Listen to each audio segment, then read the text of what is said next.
नमस्कार। जय तंत्र मंत्र केंद्र में मैं आप सबका हार्दिक स्वागत एवं अभिनंदन करता हूँ। मेरे प्रिय भाई बहनों, बहुत शक्तिशाली सेना प्राप्त करने की साधना भाग 1 आज मैं आपको बताने जा रहा हूँ। यदि आपने हमारा चैनल अभी तक सब्सक्राइब नहीं किया है, यदि आप हमारे चैनल पर नए हैं तो लाल वाली बटन दबाओ और घंटी बजा दो। कोई शुल्क एवं चार्ज नहीं कटेगा। आप हमारे वीडियो को फेसबुक पर, व्हाट्सएप पर, ट्विटर अकाउंट के माध्यम से और इंस्टाग्राम पर अधिक से अधिक शेयर करें। लाइक और कमेंट करना भी आपका धर्म है। दुनिया में जिसका कोई नहीं, मैं उसका हूँ। यदि आपको अपनों ने धोखा दिया है अथवा आपको परायों ने धोखा दिया है तो आप एक बार मुझे अवश्य आजमाएं। हमारा मोबाइल नंबर है 9305 63 71 73। हमसे बात करने का टाइम भारतीय टाइम के अनुसार दिन में दोपहर 12 बजे से 2 बजे के बीच का है। यदि आप सच्चा, पवित्र, निस्वार्थ दिव्य प्रेम पाना चाहते हैं अथवा देना चाहते हैं तो आपका स्थान मेरे लिए मेरे प्राणों से भी करोड़ों गुना ऊपर है। मैं राष्ट्रीय अध्यक्ष कृष्णा दल एवं महामंडलेश्वर आप सबसे निवेदन करता हूँ, यदि आप मानवतावादी हैं अथवा आप सनातनी हैं तो मुझसे जरूर जुड़ें। यदि आप में योग्यता हुई तो मैं आपको पदाधिकारी भी बनाऊंगा अपने संगठन कृष्णा दल में। ये कृष्णा दल हमारा आपका सबका एक परिवार है। आप देश विदेश में, विश्व के किसी भी कोने में रहते हैं, किसी भी जाति धर्म से हैं, कोई दिक्कत नहीं। आप हमारे दिए हुए ज्ञान से भरपूर लाभ उठा सकते हैं। मेरे प्रिय भाई बहनों, आप बहुत शक्तिशाली सेना प्राप्त करने चाहते हैं तो मैं आपको बताऊं उससे पहले मैं कुछ जरूरी बात आपको बता देना चाहता हूं। देखिए, मेरठ में तो मैंने बताया ही था सुदर्शन चैनल पर, जो मुझे पता चला कि ईसाई ऐसे षड्यंत्र पूर्वक ईसाई काड़ करवा रहे थे, पकड़े गए। ठीक, और मुझे सुदर्शन चैनल पर पता चला 25 अक्टूबर 2024 जनमत में मतलब पता चला, और खबरों में भी पता चला मुरादाबाद में कोई पुस्तकालय, यानी पुस्तकालय एक कॉलेज में जो होते हैं, उस पुस्तकालय में कोई जिहादी था। तो वो क्या करता था कि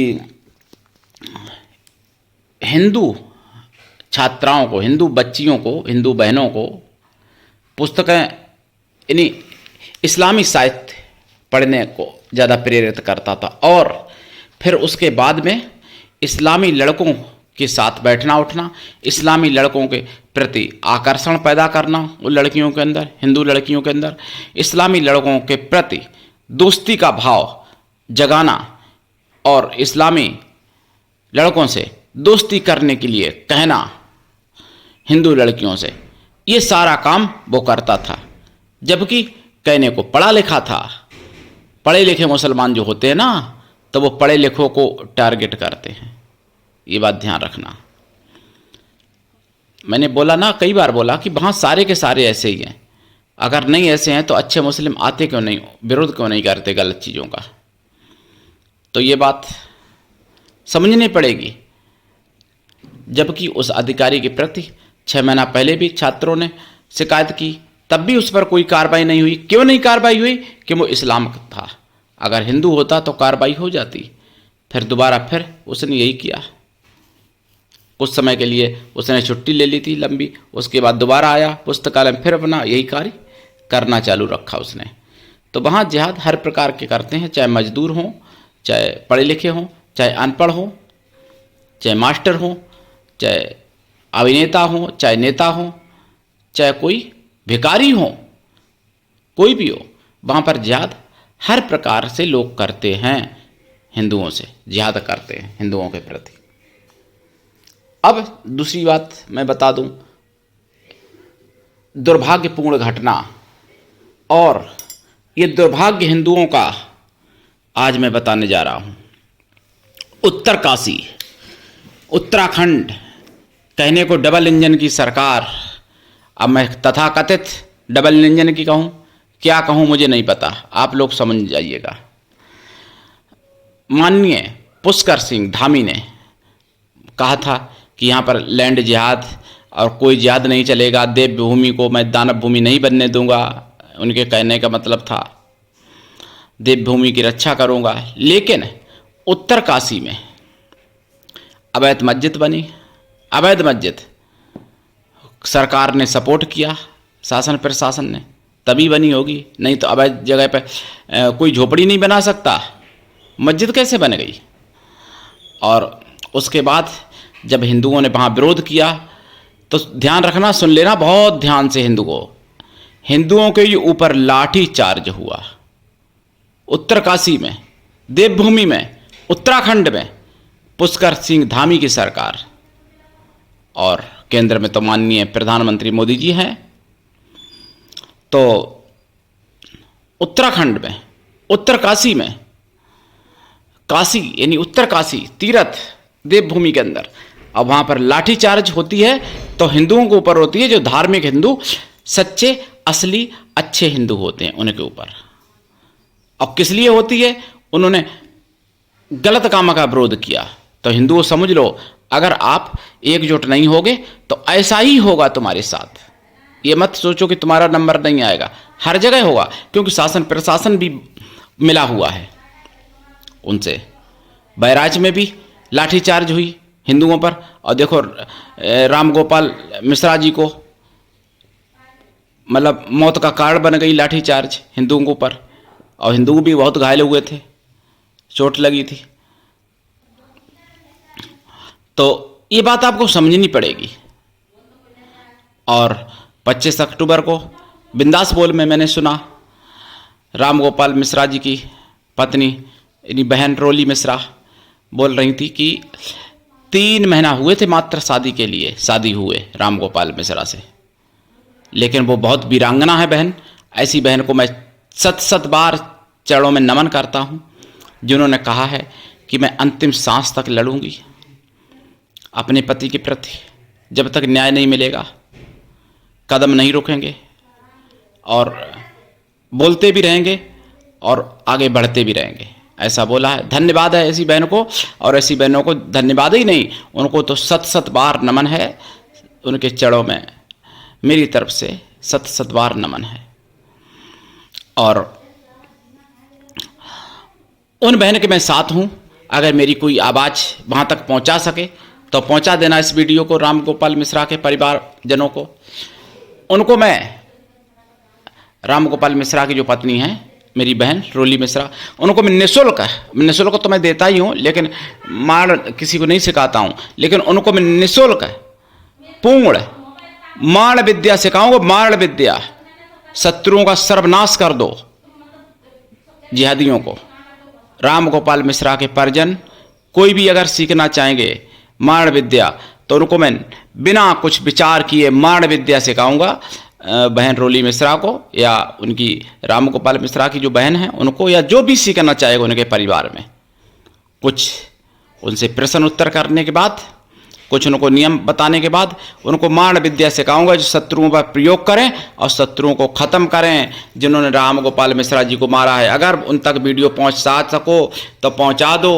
हिंदुओं, बैराज यूपी में कोई ज़्यादा वैसी नहीं है जिसके पास, बैराज के कोई आसपास के रहने वाले हों अगर हमारे दर्शक चैनल के, मेरे परिवारीजन, तो पहुंचा दो वीडियो। मैं उनके पूरे परिवार को नमन करता हूं, जिन्होंने मुआवजा नहीं लिया, वो मुआवजा में नहीं बिके और उनको बदला चाहिए, तो मैं उनका पूरा सपोर्ट करता हूं। बहुत से तो हिंदू 100 में से 95% मैं कहूं कि 90% कहूं, मुझे नहीं पता, आप लोग खुद ही फैसला कर लो, बिक जाते हैं हिंदू। उनका बड़ा बेटा, जवान बेटा मार दो और मुआवजा दे दो 50 लाख का, बस कहानी खत्म। दूसरा बेटा हो वो भी मरवा देंगे, फिर 50 लाख ले लेंगे। तीसरे बेटों को भी मरवा देंगे, फिर 50 लाख ले लेंगे। रुपए को चाटेंगे, खाएंगे रुपए को, बेटों को मरवा के। बदला नहीं चाहिए, बस मुआवजा देते रहो, मरवाते रहेंगे परिवार को। तो बहुत से ऐसे हिंदू होते हैं, बिकाऊ हिंदू। तो इन जानवर से भी ज़्यादा गिर गए हिंदू वो लोग। जानवर भी तो इससे अच्छे होते हैं, जो अगर आप एक बंदर के बच्चे को मार दो, फिर आपको औकात दिखा देंगे वो आपकी कितनी बड़ी औकात है, समझ रहे। एक बंदर के बच्चे को मार दो, केवल पकड़ भी लो, औकात दिखा देंगे आपको अपनी, कि अपनी औकात दिखा देंगे आपको। पूरा घर घेर लेंगे और मतलब तुम्हारे लाठी डंडे भी काम नहीं करने पाएंगे फिर। तो तुम तो बिकाऊ हिंदू बंदरों से भी ज़्यादा गिर गए, कौओं से भी ज़्यादा गिर गए। कौआ एक मर जाता है तो लाखों कौए, हजारों कौए या सैकड़ों कौए जो भी होते हैं इकट्ठे हो जाते हैं वहाँ पर। शोर तो मचाते ही हैं, कम से कम चोंच से मारते भी हैं लोगों को वहाँ जो होते हैं। लेकिन तुमको तो मुआवजा चाहिए, काय बात कि तुम मानव हो। लेकिन पूजनीय राम गोपाल मिश्रा का परिवार पूजनीय, वंदनीय, स्मरणीय है, जो मुआवजा को ठुकराया और जिनको बदला चाहिए। इसलिए मैं उनके साथ हूँ और मैं उनका पूर्ण रूप से समर्थन करता हूँ और समर्पित भाव से समर्थन करता हूँ उनका।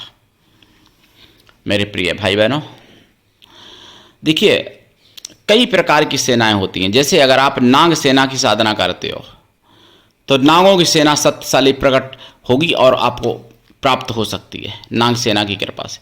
अगर आप देव सेना की साधना करते हो, देव सेना माता हैं, मातृकाओं में जिनकी गिनती है कार्तिकेय भगवान की पत्नी है, उनकी साधना करने से आपको देवताओं जैसी सेना प्राप्त होती है।